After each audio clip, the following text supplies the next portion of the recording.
law on a board meeting, and it's 15 and a half minutes to be legal. Really? Is that right?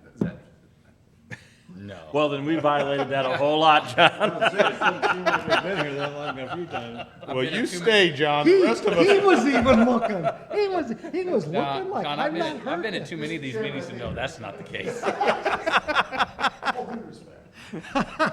See, I think Voss had one at 4.5 minutes. Yeah. Yeah. Oh, boy.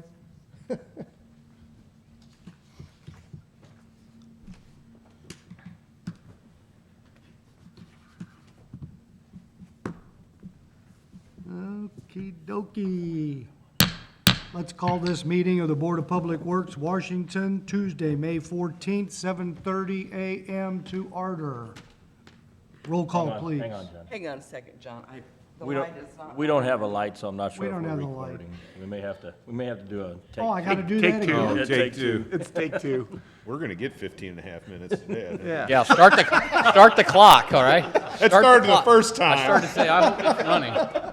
Oh, boy. It's either 15 and a half minutes or I told Beverly Wimpy's does a to have mile a and a half. sandwich ready at 1:45. I mean, Technically, it's about 10 seconds. Okey dokey. I'd be curious if just one person is watching this. Well, that's true too. Absolutely right. All right, now let's do this. I'll only do it once. Call the meeting of the Board of Public Works, Washington, Tuesday, May 14th, 7:30 a.m. Roll call, please. John Beatmeyer, Here. Mike Ratatek, Here, Brad Mitchell, Here. Steve Richardson, Here. Steve Struberg, Here. Steve Solentrup, Mark Wessels. Stand for the pledge, please. I pledge allegiance to the flag of the United States of America and to the republic for which it stands, one nation, under God, indivisible, with liberty and justice for all. Thank you all and welcome. If everyone has had a chance to review the minutes, questions, comments, changes, motion, so move. Approve. second. first and a second, all in favor? Aye. Aye. Opposed? Minutes approved, thank you. All right, we got no priority items, anything Well, actually, come up? we do have one. Okay, It's not a major priority, but Brad Mitchell's term expires next month. I move that he remains by acclamation. So the question is, Brad, would you like to remain? Wow, you talk about getting put on the spot. How long are these terms? 3 years. Yeah. Yeah, I can do it again. Thank you. Okay. We will inform the mayor, and we will next month. Unless someone knows of someone that really wants to be on, and then I would be more than happy to let someone serve the community. You're fine. The only person. see, you just switch and you say aye and nay, and, but that is a good point. We do need to get that list, and I know we've all had this list more than once, but we need Sandy to make a few contacts possibly for another liaison person on the board. Yes. And for the life of me, I don't remember who we recommended in the past. I don't either. We should keep that in mind, and if we think of somebody, I guess the best thing is we'll just contact Mayor Lucy and have her talk to somebody. Or we should probably mention it to the individual first. Maybe Kevin and I maybe come with a list of three to five people or something, and then we'll present that Yeah, that's to fine. you via email, and we'll just kind of get something going. Good. Make it a priority. Sorry, I wasn't even unaware of the situation with Mr. Mitchell, so. Good morning, Councilman Wessels. Good morning. Sorry I'm late. You can sit next to me, Mark. This is one of those meetings, if you're too late, you might miss it. Okay, so Brad, you're gonna continue on, we'll finish the paperwork on that. Wastewater, Is there, I would ask, is there a raise when you? there is a raise. I was just curious. For your third term, your salary doubles, I believe. Is that kind of like, is that John, no. kind of like the school board? Just let them, yeah. That's an improvement from the last two times. That's right. Okay. Where are we at with the air scrubbers? It is going to council next Monday for approval to proceed. As soon as I get that, I'll proceed. It's going to take 10 to 12 weeks to get the equipment assembled and delivered. And then as soon as that happens, we will install it in-house. Our crews are gonna install the piping, electrical, a little bit of water running to it. We do it underground, we can do it above ground, so. So when do you estimate it'll be up and running? Like October? Probably about October, yeah. Quick question. Can our crews that are doing some of the piping, internal piping, can that happen in between the 10 to 12 weeks while we wait for the actual equipment from the company? Or are we gonna kind of wait till things come in? It could, but I still have to have the fiberglass cover Okay. delivered, which I won't get that ordered until it's approved. When we get the cart, the eggs before the, so it's gonna be, we could, but then if we do that, we may have to change something. That's fine. I just Harder wanna make change sure. it than it is to do it. Just so we know that the critical path is the equipment coming in, that'd be a, 3 months. Biggest thing is the and then- delivery of the So equipment. this will be a summertime type situation, which hopefully, okay, just so everyone knows. Okay. Well, building number 9. Still going along. We actually have it under roof, sided. Washington Electric is doing the electrical work for us. Last week they came in and put the new meter base and disconnect. Anytime we build a new building now, you have to have a separate disconnect for Ameren UE prior to the meter base so that they can be killed there if there's anything going on, so it's an Ameren thing. So that's all done. We're working on the inside. We are actually getting ready to install the waterproof paneling on the inside. So it's the first building we'll have with waterproof paneling.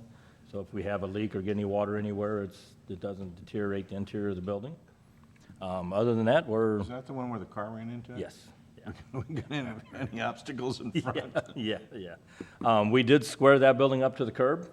The old one was sitting at an angle, so we did square it up, which gave a little bit of a better viewing distance, and, when you come out on Valley right there. And then John's gonna rework the road. Our Studerman's gonna be reworked a little bit, and it's gonna give it almost 4 foot of, pretty close to it anyway. Yeah. About 4 foot of a new visual seeing distance from what the old building was sitting at. So we had a project, the engineering had a project to overlay or to resurface Studerman Beaker Road and then add a sidewalk actually in front of the well building. So that was something that was applied for with federal grants like 4 years ago. And we went out to bid unknowing that a car was going to hit our well. So when that happened and the new well house actually got put up or got constructed, I was receiving, and I know Kevin was getting some concerns from people that live in Valley or the Dawn Valley subdivision that they couldn't see around the well house. So we didn't change anything. Actually, we made things better by approximately 12 to 15 inches by squaring it up and kind of pushing it back to the south as far as possible. But looking at it, it was a good opportunity for us to maybe narrow up Beaker Road by about 2 to 3 feet, which actually brings Valley Drive further to the north. The intersection just moves a little bit to the north, to essentially sneak the sidewalk in and to help with some of that sight distance around the well house. So I thought it was a good opportunity to kind of kill 2 birds with 1 stone. We're here, let's fix this, especially with sight distances around the well house. So it's not necessarily a public works issue, it's more of a sight distance issue with us, but it kind of all goes together as one. So we figured we just, spend the money, fix it now, and then move forward. So that's what we're doing. We're working with the contractor, trying to develop a change order to get that done. The project was already bid, so it's a change order, but I'm pretty confident that it can be done with that project. So it would be a positive all the way around. So. And while we're talking about that, I'd like to add into that Studerman Road in that area right there, as much time as we've spent on Studerman Road, everybody knows it's a racetrack. If you live anywhere near that area, it's almost impossible and sometimes dangerous to get out of either Michelle, Valley, Dawn Drive, any of them, Meadow, any of them. And the good thing about this is that narrowing Studerman Road down at that point not really losing any drive lane, because if you watch traffic flow down there, they're within 12 feet away from the curb when they make that turn there at Valley. So it's actually, it might even help to slow traffic down a little bit, which is, that road is, to try and work on that road, it's dangerous. That's how bad that road is, so. So everything that's happening is actually a good thing that's going on down there, so. Just wanted to put that out there, so. All right. Anything else on water, Kevin? Nothing? Just old business on Enduro. Okay. Get down there. I have a question. I guess this would go into other. The article that was in the paper about the Sporlan with the hazard material and stuff, are we involved in that at all? The only thing that we're involved in is we take an extra sample at well 4. It's an organic sample. We take an extra one there to ensure that any of the contaminants that was at that site have not migrated into our water system. So, but the government does the complete cleanup.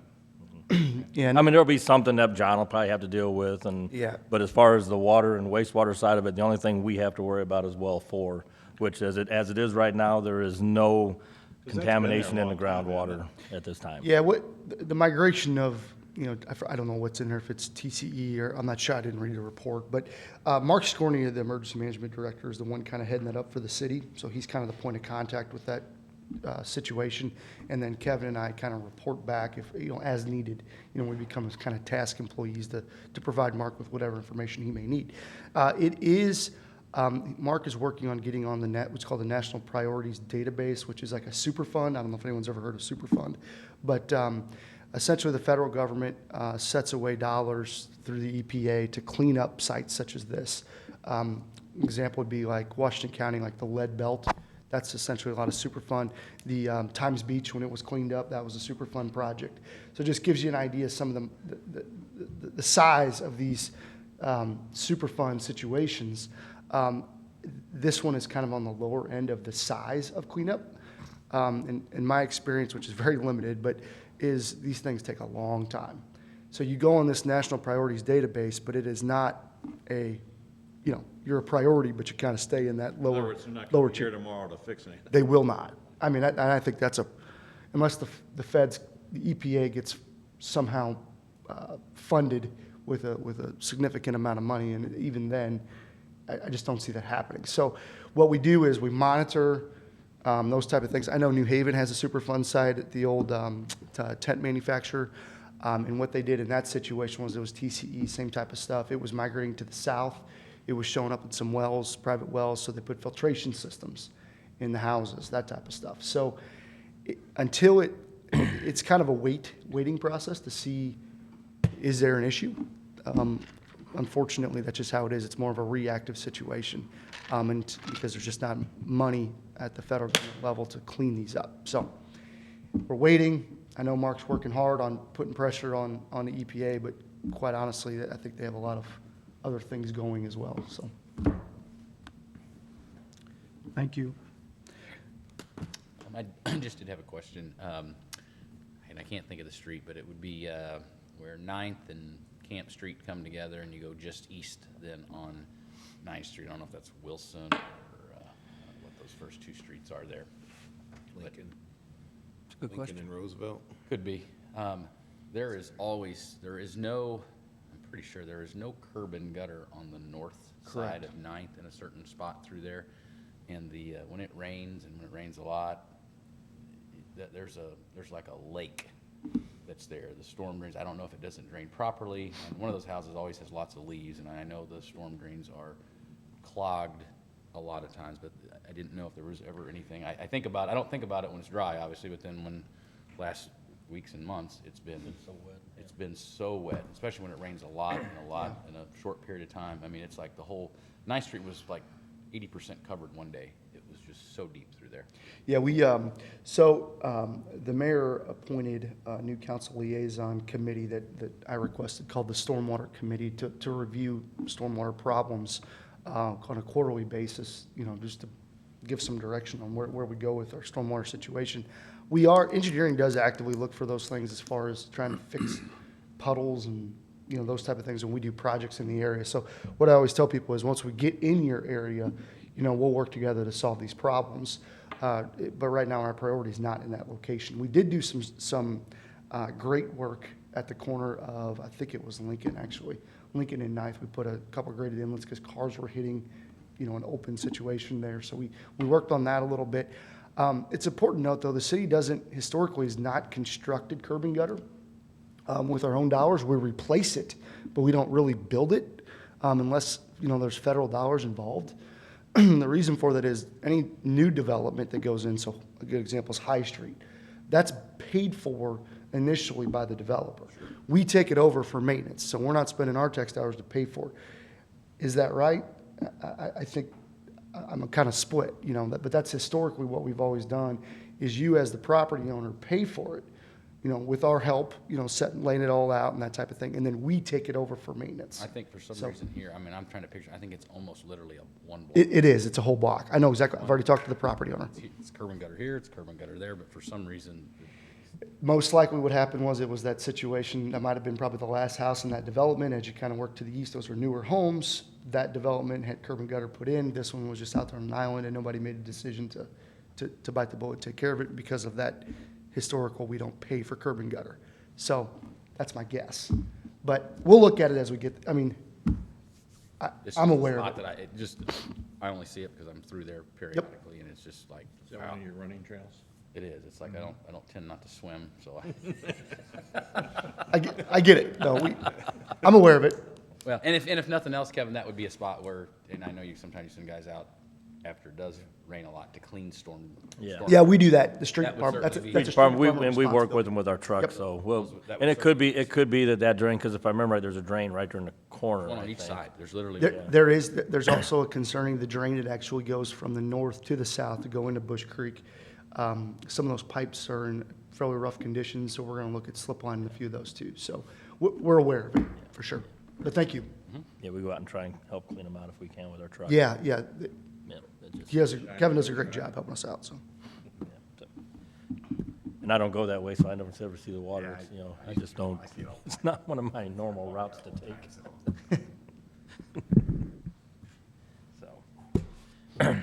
Moving on to the Enduro Water Tower painting specs. yes, I just wanted to let everybody know, we're still moving along on it. Last week, we drained it halfway down to have an internal inspection done on it to see if we actually needed to repaint the inside of the tank. We got a very good report on it. They were actually amazingly surprised of how good the condition of the inside of our tank is. It has a mixer in it. That tank was built with a mixer in it when we built it. I do think that helps circulation of water in the tank, which keeps it from getting stagnant at the top, and that's usually where you have your problem, is when that water just sits and floats up and down. You know, it builds up algae and stuff on the sides of the tank, but it's in really good shape. And with that means that we will not have to repaint the inside of the tank. We'll do some touch-up stuff to it, so that'll probably it's gonna save a good amount of money on this project, not having to paint the inside of it, so. I just want to give you guys an update on it. We're still moving forward. The company I'm working with is out of Eureka. Steve Schatz is the owner of the company. He was from Washington, lives in Washington. The company's called SI Engineering, I think, or something like that. That's all they do is tanks. They're tied in with the Department of Natural Resources, so they're a good company to use because they have a direct link with the department for reporting and returns of everything. So it's working good, moving forward. We're looking at trying to get it onto a June or July repaint. The reason why that is because everybody tries to get their tanks done in the spring and the fall.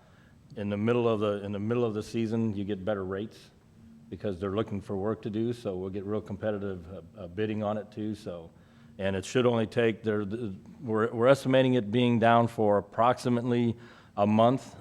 Could go better because the exterior of the tank is in good shape too. So it could be in 2 weeks that it could be done, so.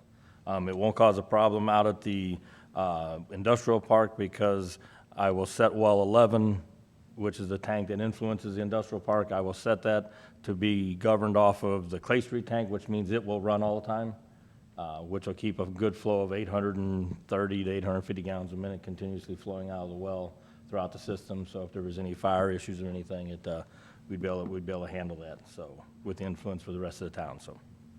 Is there any communication that has to take place with the Mercy Data Center?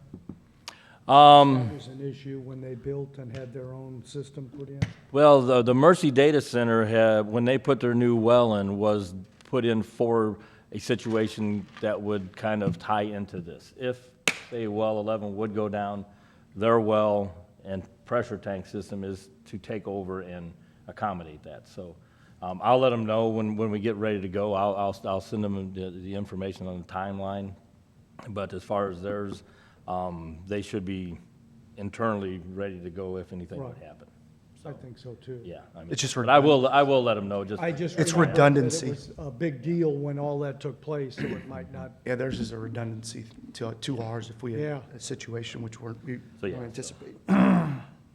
the color gonna be the same as? It's gonna be the same as all Very three of our, nice. That's a- all three of our tanks. It's a will be Missouri red. standard color these days if you drive around. It is, everybody, yeah, I've noticed that too. It's starting to change to that color, so.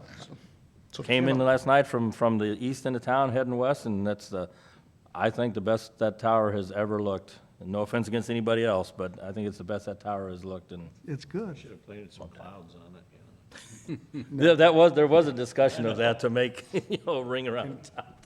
No? Yeah, but I'm partial to blue, so I can't help it. Maybe Channel 4 News won't run a breaking news story about it like they did with Yeah. the last one, so. Yeah, we won't have to worry about any of that on this one, so. What's the latest on the lift station at the west end of Front Street? We had the workaround, I think it's still there. It's still there. We are waiting. We actually, the pumps have been rebuilt for it. We have to install a bypass pumping system, which we're doing right now, but we actually have to install a T and a valve and to bypass past the isolation valve for the station because our dry well is what flooded.